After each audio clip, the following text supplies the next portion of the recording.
इस दुनिया में हर समय कौन कोई पूर्ण संत होता है,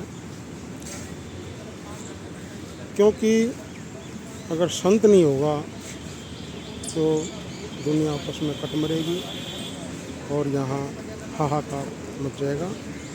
एक शांति के दूत होते हैं पूर्ण महात्मा। 1818 में आगरा के अंदर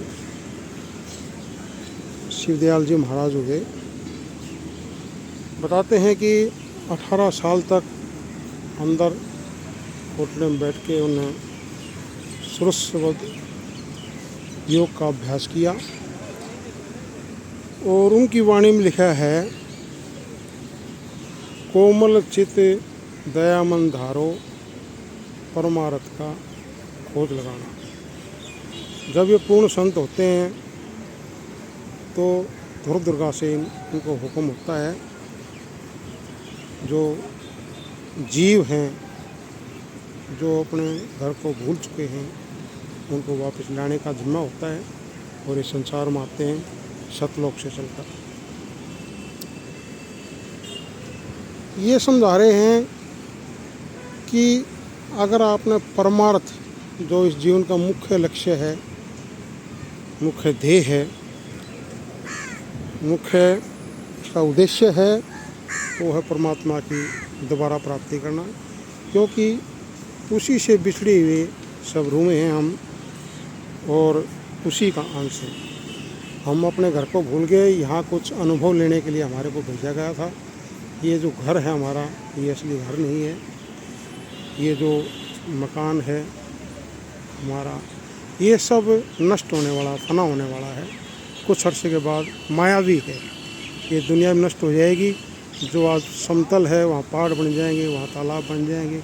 कुछ भी स्थायी नहीं है, यहाँ पर बदलता रहता है, बदले सो माया। तो उन्होंने कहा अगर परमार्थ का आपने खोज लगाना है, अगर परमात्मा की प्राप्ति करनी है तो सबसे पहले दया का एलिमेंट हमारे अंदर होना चाहिए।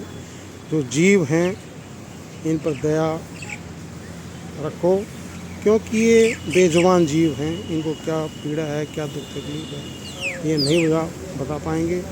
और इंसान के पास बुद्धि है, विवेक है, उसके पास अपने संसाधन हैं, वो दुख तकलीफ को समझ सकता है, उनका निवारण कर सकता है, एक प्रयास कर सकता है।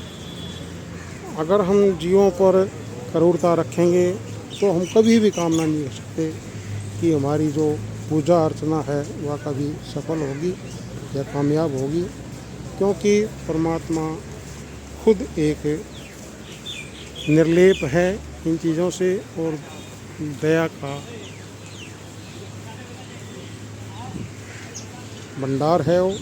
तो वो भी चाहता है कि अपनी तरह किसी भी जीव को नेक पाक पवित्र करके अपने अंदर समाया जाए। तो मैं चाहूँगा कि हमारी अगर भक्ति को कामयाब देखना है तो सब जीवों पर क्रूरता त्याग करके और दया का भाव रखें। जय हिंद, जय भारत।